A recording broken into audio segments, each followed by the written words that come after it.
Open book. Many of us tend to become stiff through our spine, hips, and shoulders.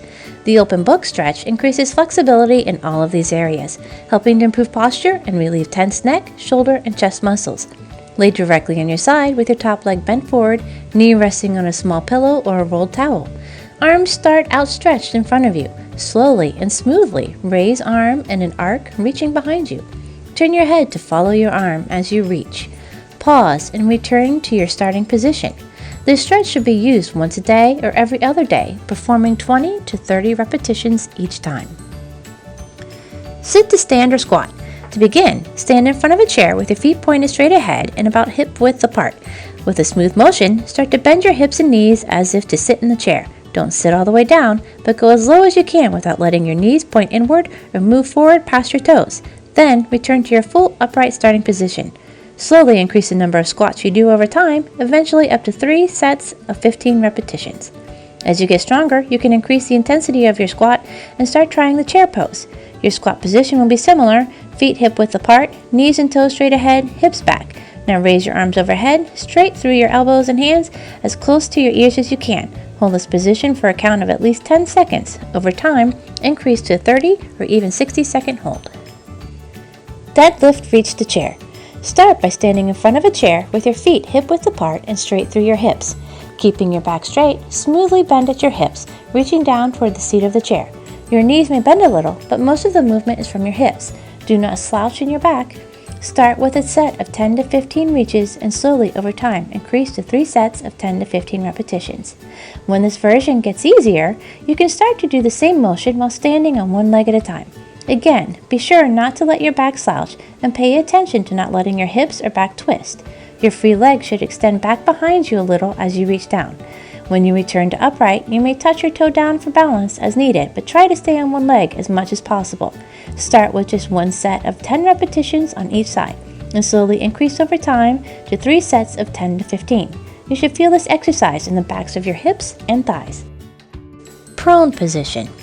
This next series of exercises helps to combat weakness that creates poor posture, so try to think about good posture throughout your upper back and neck as you do them.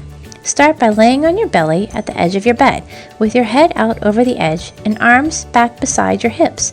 Raise your arms slightly behind you and open up your shoulders. Do not overextend your neck looking up. Instead, look at the floor. As you open your shoulders, try to pinch your shoulder blades together, while also pressing them down towards your hips. Hold for 5 seconds, then relax. Perform 8 to 12 repetitions. The next several exercises are done laying over the corner of the bed, again so your head is out over the edge, but also out far enough that you can move your arms freely on either side. With each exercise, again, try to pinch your shoulder blades together and down toward your hips as you lift your arms. For the first exercise, reach straight out to the sides with elbows straight. For the second, bend your elbows as you pull your arms up to the sides in a roaming motion. Lastly, reach your arms forward into a Y position. Start slowly with only one set of 10 repetitions each. Some of these exercises may be easier to increase than others for you, so adjust your sets and repetitions as needed, eventually working towards 3 sets of 10 to 15 in each position. You can also add small weights later if you can do so without losing your form. Warrior 1 and 2. Yoga in general is a great form of exercise that focuses on strength for key muscle groups and motions that commonly become stiff. A couple of basic moves that most people can do are the Warrior 1 and 2 poses.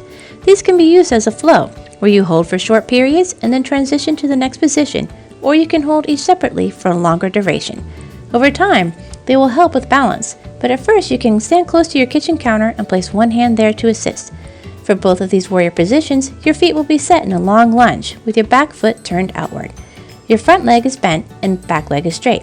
In Warrior 1, your hips are squared to the front and arms are outstretched overhead, straight and as close to your ears as you can.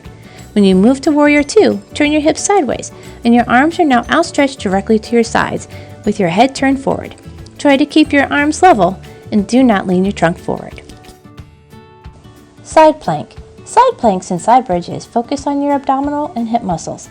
They also strengthen your shoulder and upper back muscles and increase side bending flexibility throughout your lower spine, which can be very tight for many people. Start with side bridging while leaning on your kitchen countertop. Set up so your feet are stacked.